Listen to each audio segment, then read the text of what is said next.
தமிழ் நெஞ்சங்கள் அனைவருக்கும் வணக்கம். இது உங்கள் மித்ரா தமிழ் சேனல். இன்னைக்கு நாம பார்க்க போற வீடியோ பார்த்தீங்கன்னா 2019 ஜூன் மாசம் நடக்க போற UGC NET எக்ஸாமுக்கு வந்து ஆன்லைன்ல எப்படி அப்ளை பண்றதுன்றத பத்தி இன்னைக்கான வீடியோல நம்ம பார்க்க போறோம். சோ வீடியோவை கடைசி வரை ஸ்கிப் பண்ணாம பாருங்க. அப்பதான் உங்களுக்கு எல்லா ஸ்டெப்ஸும் வந்து ஈஸியா புரியும்.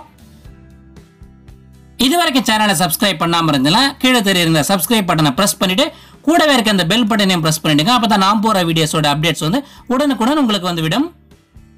கூகுள்ல போயிட்டு ntanet.nic.in அப்படின்னு டைப் பண்ணுங்க. அதுக்கப்புறம் இந்த பேஜ் வந்து டிஸ்ப்ளே ஆகுது. லெஃப்ட் சைட்ல பாத்தீங்கன்னா கரண்ட் ஈவெண்ட்ஸ்னு ஒரு டேப் இருக்கா.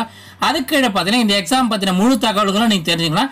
இன்ஃபர்மேஷன் புல்லட்டின் ஒரு லிங்க் இருக்கு. அந்த லிங்கை கிளிக் பண்ணீங்கன்னா இந்த எக்ஸாம் பத்தின முழு தகவல்கள் எல்லாமே வந்து PDF ஃபார்மேட் வந்து இன்ஸ்ட்ரக்ஷன்ஸ் எல்லாமே கொடுத்துருக்காங்க. நீங்க டவுன்லோட் பண்ணி அதை பத்தி எல்லாமே விரிவா தெரிஞ்சுங்க.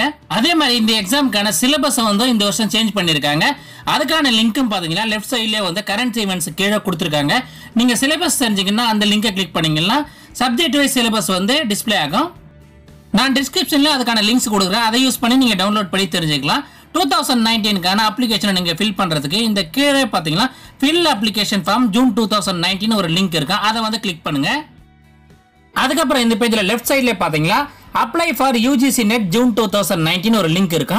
அதை கிளிக் பண்ணுங்க.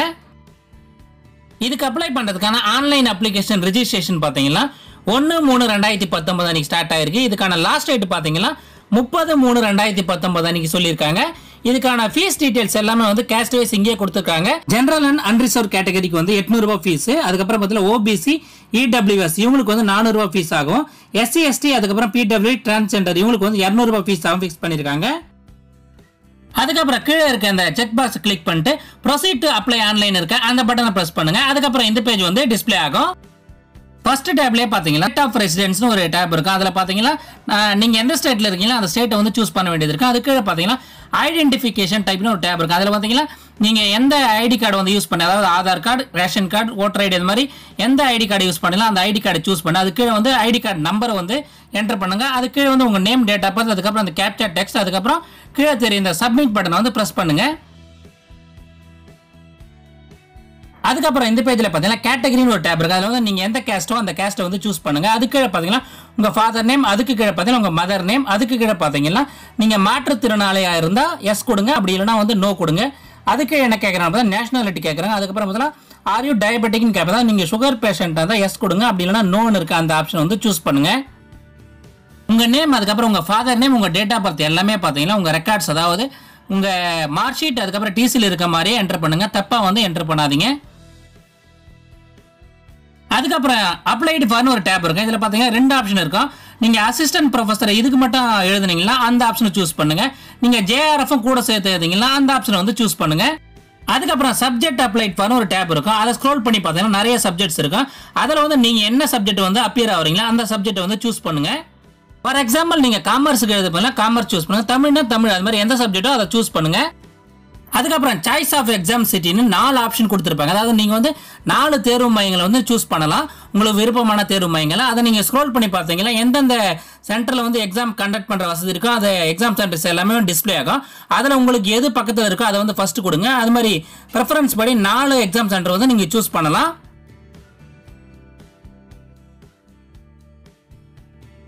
அதுக்கப்புறம் இந்த இடத்துல உங்க அட்ரஸ், அதுக்கப்புறம் உங்க ஃபோன் நம்பர், அதுக்கப்புறம் உங்க இமெயில் ஐடி எல்லாத்தையும் வந்து என்டர் பண்ணுங்க.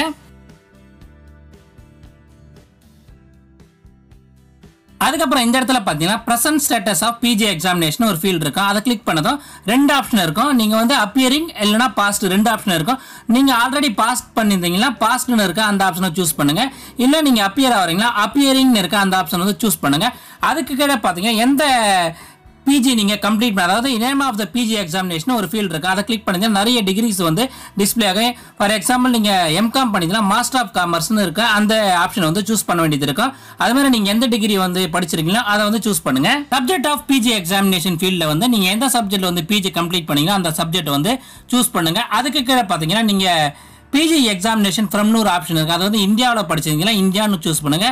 நீங்க இந்தியாவை தவிர வெளிநாட்டில் படிச்சீங்கன்னா அந்த ஆப்ஷன் வந்து சூஸ் பண்ணுங்க. அதுக்கப்புறம் எந்த ஸ்டேட்ல உங்க யூனிவர்சிட்டி இருக்கு அதை வந்து சூஸ் பண்ண வேண்டியது இருக்கு. நீங்க தமிழ்நாட்டில் இருக்க யூனிவர்சிட்டியில் படிச்சீங்கன்னா தமிழ்நாடு சூஸ் பண்ணுங்க. அதுக்கப்புறம் பாத்தீங்கன்னா நீங்க எந்த யூனிவர்சிட்டியில் படிச்சீங்களோ அந்த டீடைல்ஸ் வந்து என்டர் பண்ண வேண்டியது. ஸ்க்ரோல் பண்ணீங்கன்னா எல்லா யூனிவர்சிட்டியோட டீடைல்ஸும் அதில் டிஸ்பிளே ஆகும். அதில் நீங்க எந்த யூனிவர்சிட்டியில் படிச்சீங்க அதை வந்து சூஸ் பண்ணுங்க. அதுக்கப்புறம் ஸ்பெஷலைசேஷன் இஃப் எனின்னு ஒரு டேப் இருக்கு. அதில் வந்து நீங்க பிஜியில் வந்து எந்த சப்ஜெக்ட் வந்து ஸ்பெஷலைசேஷனா படிச்சீங்களோ அதை வந்து என்டர் பண்ணுங்க. அதுக்கு கீழே பாத்தீங்கன்னா நீங்க பிஜியை வந்து எந்த வருஷம் வந்து முடிச்சீங்க அதை வந்து பதிவு செய்யுங்க. அதுக்கப்புறம் பார்த்தீங்கன்னா ரிசல்ட் மோடுன்னு ஒரு டேப் இருக்குது. அதில் 2 ஆப்ஷன் கொடுத்துருப்பாங்க. மார்க்ஸ்னு ஒரு ஆப்ஷனும் கிரேடுன்னு ஒரு ஆப்ஷன் கொடுத்துருக்காங்க. உங்கள் பிஜியில் வந்து எந்த முறையில் நீங்கள் படிச்சீங்களோ மார்க்ஸ் இருந்தால் மார்க்ஸ் போடுங்க, இல்லை கிரேட் சிஸ்டம் இருந்தால் கிரேடை வந்து சூஸ் பண்ணுங்கள். அதுக்கப்புறம் இந்த இடத்துல பார்த்தீங்கன்னா டோட்டல் மார்க்ஸ் ஒரு டேப் இருக்குது. அதில் பார்த்தீங்கன்னா உங்கள் பிஜி எக்ஸாமோட டோட்டல் மார்க்ஸ் வந்து இந்த இடத்துல வந்து போடுங்க. அதுக்கு பக்கத்தில் வந்து டோட்டல் மார்க்ஸில் வந்து நீங்கள் எவ்வளோ மார்க்ஸ் வந்து அப்டைன் பண்ணீங்க அதை வந்து போடுங்க. ஆட்டோமேட்டிக்காக வந்து பர்சன்டேஜ் வந்து அதுவே வந்து டிஃபால்ட்டாக கால்குலேட் ஆகிடும். அதுக்கப்புறம் இந்த இடத்துல பார்த்தீங்கன்னா நீங்கள் பிஜி டிகிரியில் ஏதாவது ரிசர்ச் எக்ஸ்பீரியன்ஸ் இருக்கான்னு கேட்கும். இருந்தால் எஸ்ன்னு கொடுங்க, இல்லைனா நோன்னு கொடுங்க. அதுக்கு கீழே பார்த்தீங்கன்னா எம்ஃபில் வந்து நீங்கள் பாஸ் பண்ணிட்டீங்களான்னு கேட்கும். இல்லைனா அப்பியர் தான் அப்பியர் கொடுங்க. நீங்கள் பாஸ் பண்ணிட்டு இருந்தீங்கன்னா பாஸ்ன்னு கொடுங்க. நீங்கள் எம்ஃபில் படிச்சுட்டு இருந்தால் அப்பியரிங் இருக்க அந்த ஆப்ஷனை வந்து சூஸ் பண்ணுங்க. அதே மாதிரி பார்த்தீங்கன்னா பிஹெச்டிக்கும் கேட்கும். நீங்கள் பிஹெச்டி கம்ப்ளீட் பண்ணி தான் பாஸ்ன்னு கொடுங்க. இல்லை நீங்கள் பிஹெச்டி பண்ணிட்டு இருந்தீங்கன்னா அதுக்கான ஆப்ஷனை வந்து சூஸ் பண்ணுங்க. அதுக்கப்புறம் பார்த்தீங்கன்னா எக்ஸ் சர்வீஸ் மேனான ஒரு ஆப்ஷன் இருக்கும். நீங்கள் எக்ஸ் சர்வீஸ் மேனாக இருந்தால் எஸ் கொடுங்க. அப்படி இல்லைனா நோன்னு இருக்க அந்த ஆப்ஷன் வந்து சூஸ் பண்ணுங்க. அதுக்கப்புறம் இந்த இடத்துல வந்து உங்கள் பாஸ்வேர்டை வந்து நீங்கள் கிரியேட் பண்ண வேண்டியது இருக்கும். உங்கள் பாஸ்வேர்டை வந்து எந்த மாதிரி கிரியேட் பண்ணணும்னு சொல்லிட்டு பக்கத்தில் ஒரு ஆப்ஷன் கொடுத்துருப்பாங்க.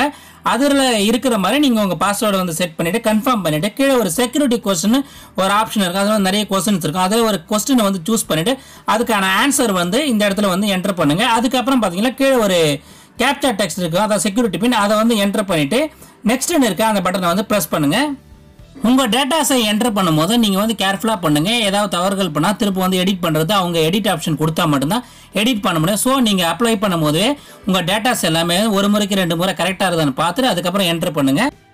ஏதாவது சேஞ்சஸ் இருந்தால் நீங்கள் இந்த பேக் பட்டன் யூஸ் பண்ணி பேக்கில் போய்ட்டு சேஞ்ச் பண்ணிவிட்டு அதுக்கப்புறம் கீழே தெரிய இந்த check box my name date of birth இது மாதிரி இருக்க எல்லா பாக்ஸையும் வந்து டிக் பண்ணிவிட்டு கீழே இருக்க இந்த டெக்ளரேஷனில் இருக்க ஐ அக்ரி அதையும் வந்து செக் பண்ணிவிட்டு சப்மிட்னு இருக்க அந்த பட்டனை வந்து ப்ரெஸ் பண்ணுங்கள். அதுக்கப்புறம் இந்த பேஜ் வந்து டிஸ்பிளே ஆகும். இதில் பார்த்தீங்கன்னா ஸ்டெப் 1 வந்து சக்ஸஸ்ஃபுல்லாக கம்ப்ளீட் ஆகின ஒரு மெசேஜ் வரும். அதுக்கு கீழே பார்த்தீங்கன்னா உங்கள் அப்ளிகேஷன் நம்பர் வந்து டிஸ்பிளே ஆகும். அதுக்கு கீழே பார்த்தீங்கன்னா அப்லோட் ஸ்கேன் இமேஜஸ்னு ஒரு டேப் இருக்கு. அதை வந்து கிளிக் பண்ணுங்க. இதில் வந்து உங்கள் ஃபோட்டோகிராஃப் சிக்னேச்சர் வந்து நீங்கள் அப்லோட் பண்ண வேண்டியது இருக்கும். அதுக்கான சைஸஸ் எல்லாமே பார்த்தீங்கன்னா இந்த இடத்துல கொடுத்துருக்காங்க. அந்த சைஸில் வந்து உங்கள் ஃபோட்டோகிராஃப் சிக்னேச்சர் ரெண்டுத்தையுமே வந்து இந்த இடத்துல அப்லோட் பண்ணுங்க. ஃபோட்டோ சைஸ் பார்த்தீங்கன்னா 10 to 200 KB வரைக்கும் இருக்கலாம் சொல்லியிருக்காங்க. அதே மாதிரி சிக்னேச்சர் பார்த்தீங்கன்னா 4 to 30 KB வரைக்கும் இருக்கலாம் சொல்லியிருக்காங்க. உங்கள் ஃபோட்டோகிராஃப் சிக்னேச்சர் வந்து அப்லோட் ஆனது இந்த மாதிரி வந்து டிஸ்பிளே ஆகும். அதுக்கப்புறம் பார்த்தீங்கன்னா கீழே இருக்க இந்த செக்யூரிட்டி பின்னை வந்து என்டர் பண்ணிவிட்டு கீழே ஒரு செக் பாக்ஸ் இருக்கும். அதை வந்து டிக் பண்ணிவிட்டு ஃபைனல் அப்லோட்னு ஒரு பட்டன் இருக்கு. அதை வந்து ப்ரெஸ் பண்ணுங்கள். அதுக்கப்புறம் இந்த பேஜ் வந்து டிஸ்பிளே ஆகும். இதில் பார்த்தீங்கன்னா உங்கள் எக்ஸாமினேஷன் ஃபீஸோட டீட்டெயில்ஸ் எல்லாமே டிஸ்பிளே ஆகும். அது கீழே பார்த்தீங்கன்னா பே எக்ஸாமினேஷன் ஃபீன்னு ஒரு டேப் இருக்கும். அதை வந்து கிளிக் பண்ணுங்கள். அதுக்கப்புறம் இந்த பேஜில் பார்த்தீங்கன்னா செலக்ட் மோட் ஆஃப் பேமெண்ட்னு ஒரு ஆப்ஷன் இருக்குது. அதை நீங்கள் வந்து ஆன்லைன் பேமெண்ட் பண்ணீங்கன்னா அந்த ஆப்ஷனை சூஸ் பண்ணிவிட்டு ப்ரொசீட் ஃபார் பேமெண்ட் இருக்க அந்த பட்டனை வந்து ப்ரெஸ் பண்ணுங்கள். அதுக்கப்புறம் பார்த்தீங்கன்னா பேமெண்ட் கேட்வேஸ்லாம் டிஸ்பிளே ஆகும். நீங்கள் எந்த பேமெண்ட் கேட்வே யூஸ் பண்ணி பேமெண்ட் பண்ணுறீங்களோ அந்த ஆப்ஷனை சூஸ் பண்ணதும் நான் வந்து பார்த்தீங்கன்னா HDFC பேங்கோட கிரெடிட் கார்டு ஆப்ஷனில் வந்து பே பண்ணுறதை சூஸ் பண்ணியிருக்கேன். நீங்கள் எந்த மோடில் பண்ணுறீங்களோ அந்த ஆப்ஷனை சூஸ் பண்ணி நீங்கள் credit card, debit card, net banking எந்த ஆப்ஷனில் நீங்கள் வந்து பே பண்ணலாம். நீங்கள் சூஸ் பண்ணதும் உங்களுக்கு ஒரு OTP வந்து இந்த மாதிரி வரும். இந்த இடத்துல வந்து OTP என்டர் பண்ணுறோம். Your transaction has been completed successfully ஒரு மெசேஜ் வரும். அதுக்கப்புறம் பார்த்தீங்கன்னா உங்கள் பிரிண்ட் கன்ஃபர்மேஷன் பேஜ்னு ஒரு ஆப்ஷன் இருக்கும். அதை கிளிக் பண்ணதும் உங்கள் அப்ளிகேஷன் பிரிண்ட் அவுட் வந்து நீங்கள் பிரிண்ட் அவுட் எடுத்துக்கலாம்.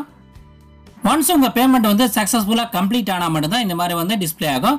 நீங்கள் பேமெண்ட் பண்ணும்போது நல்லா ஃபாஸ்ட் நெட்வொர்க் இருக்கும் போது பேமெண்ட் பண்ணுங்கள். கடைசி நேரத்தில் வந்து பேமெண்ட் பண்ணாதீங்க. அதனால் வந்து ஃபெயிலியர் ஆகிறதுக்கு நிறைய சான்சஸ் இருக்குது. ஸோ வந்து நீங்கள் நெட்வொர்க் ஃபாஸ்ட்டாக இருக்க சிஸ்டத்தில் உங்கள் பேமெண்ட் வந்து ப்ராசஸ் பண்ணுங்கள். பிரிண்ட் ஆப்ஷனை வந்து நீங்கள் ப்ரெஸ் பண்ணாதான் இந்த பேஜ் வந்து டிஸ்பிளே ஆகும். இதில் பார்த்தீங்கன்னா உங்கள் அப்ளிகேஷன் பேஜ் வந்து PDF ஃபார்மேட்டில் வந்து டிஸ்பிளே ஆகும். இந்த அப்ளிகேஷன் ஹார்ட் காப்பியை வந்து நீங்கள் வந்து NTA நெட்டுக்கு வந்து அனுப்ப தேவைன்னு சொல்லியிருக்காங்க. உங்கள் ரெஃபரன்ஸுக்காக வைத்திருந்தால் மட்டுமே போதுமானதும் சொல்லியிருக்காங்க. திரும்பவும் சொல்கிறேன், உங்கள் ஆன்லைன் அப்ளிகேஷனை நீங்கள் ரிஜிஸ்டர் பண்ணுறதுக்கு முன்னாடி இந்த வெப்சைட்லேயே பார்த்தீங்கன்னா லெஃப்ட் சைடில் வந்து இன்ஃபர்மேஷன் புல்லட்டின் ஒரு லிங்க் இருக்குது. அதில் வந்து இந்த எக்ஸாம் பற்றின முழு தகவல்கள் எல்லாமே வந்து இருக்குது. எல்லா இன்ஸ்ட்ரக்ஷன் நீங்கள் ஒரு வாட்டி டவுன்லோட் பண்ணி படித்து பார்த்துட்டு அதுக்கப்புறம் வந்து உங்கள் ஆன்லைன் அப்ளிகேஷனை வந்து பதிவு பண்ணுங்கள். இந்த வீடியோ உங்களுக்கு பிடிச்சிருந்தா மறக்காமல் இந்த வீடியோக்கு ஒரு லைக் கொடுங்க.